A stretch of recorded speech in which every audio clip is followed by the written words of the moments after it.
Magandang umaga po sa inyo lahat. Sir Bong, danog po ano?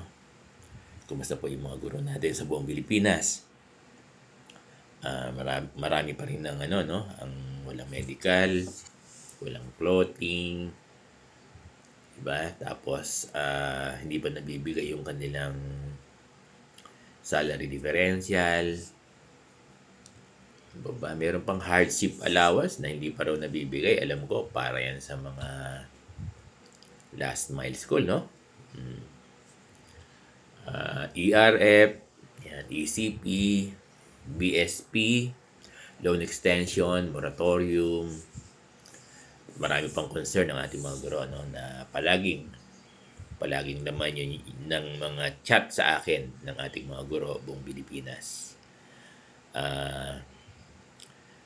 Alam niyo po, no, na sa mga hardships na dinadaan ng mga guro, yung financial problems na dinadaanan ng mga guro, at yung marami pang problema na dinadaanan sa mga guro.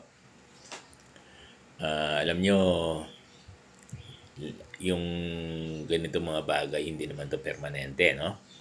Naniniwala ba kayo? Naniniwala ba yung mga guro natin na kapag lugmok ka ngayon ay habang buhay ka ng lugmok, ganon? Kapag nakasanla ka ngayon ay habang buhay na nakasanla, ganun ba yun? Kung nakabaon ka sa utang ngayon, ay habang buhay na bang nakabaon sa utang?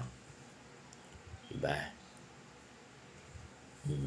Alam nyo, lahat yan ay napapagdaanan.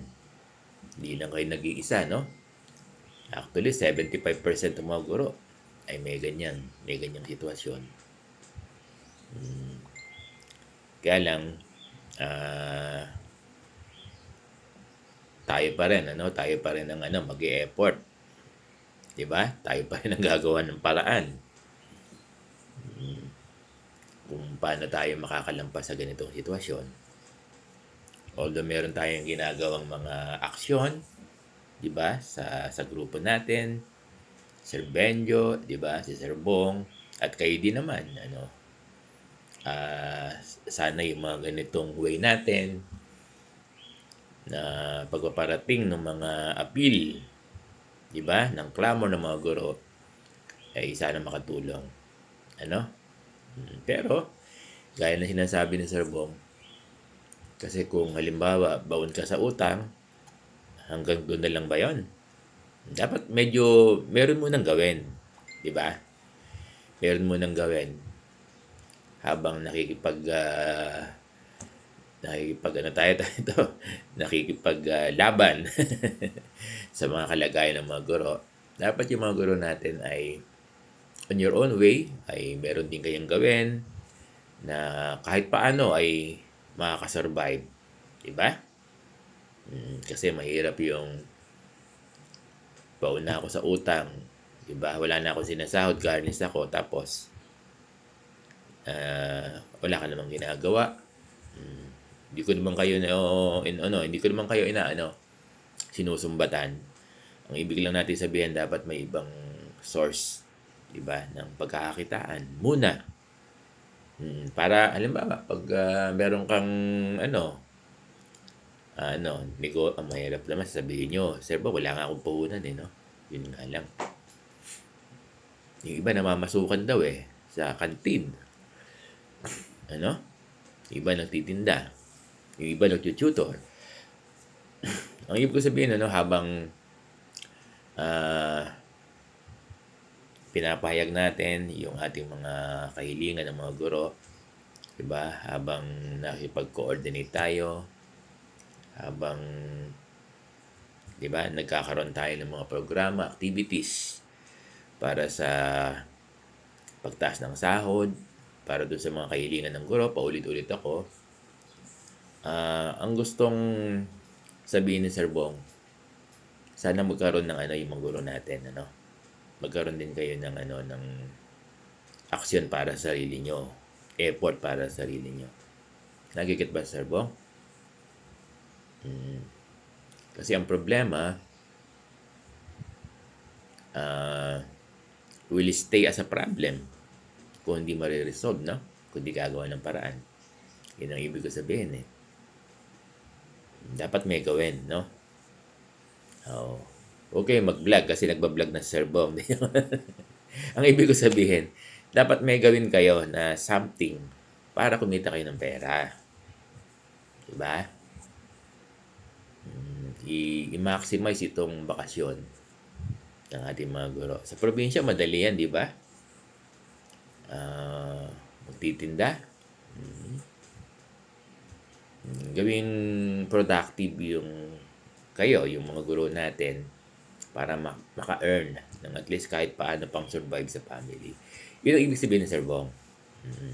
Habang tayo dito, sila Sir Bong, sila Sir Benjo Basas, ay inilalaban yung mga hinaing nyo. Kayo naman, para makasurvive, hanggat inaantay natin. Kasi wala pa naman 15,000 salary ang increase. Wala pa naman din yung long term na 7 years to 10 years na. Wala pa rin yung moratorium. Diba? Wala pa rin yung medical allowance nyo, no? Wala pa rin yung clothing na sana makakatulong. Kaya the teachers, sana kahit paano, para makasurvive, di ba? Para makasurvive ay dapat may gawin. Kasi may pamilya kayo, no? Hindi ko naman kayo matulungan dahil marami kayo.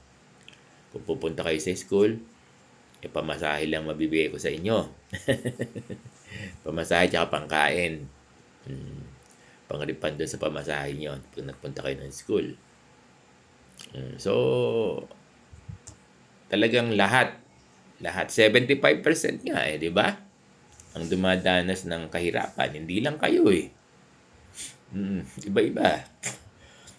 Iba-iba yung financial difficulties sa mga guro.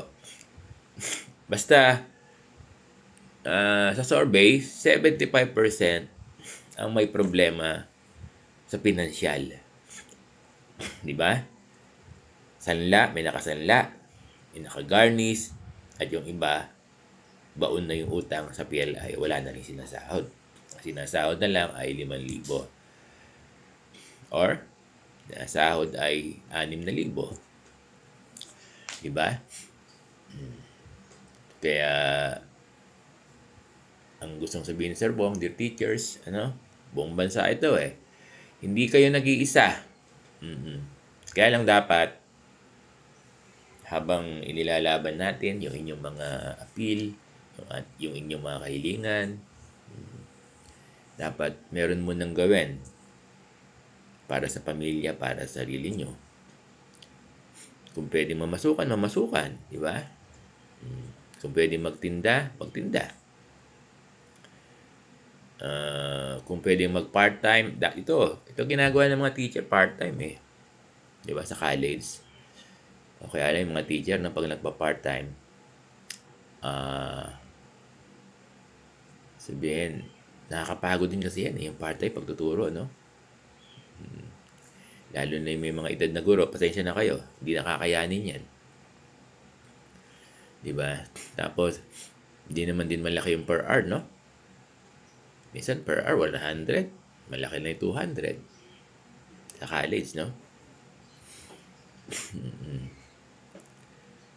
Hindi ko lang alam. Alam ko, iba rito, may nagsasaka no? Nagtatanim. Ayun, maganda rin yun. Para may kakainin kayo, hindi na kayo bibili. Diba? Sa probinsya ba kasi nung araw, nung nasa province kami, no? Talagang may gulayan, diba? Ganyan pa rin ba? Na pipitas ka na lang sa backyard. So, dear teachers, sana nauunawaan niyo Sir Bong, no, habang inilalaban natin yung mga ng guro, yung mga benepisyo ng guro at yung dapat ibigay sa guro, yung kahilingan ng guro.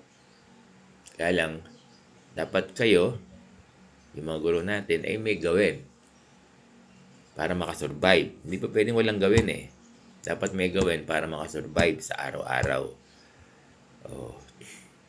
Alam ko ginagawa niyo 'yan kasi kung 'di ba matagal na yung problema, 'di ba? Eh, kung wala kayong ginagawa, eh, 'di ba, hindi kayo naka-survive ngayon, 'di joke lang 'no? Ibig sabihin may ginagawa kayo, 'di ba? Hmm, magandang umaga po sa inyong lahat.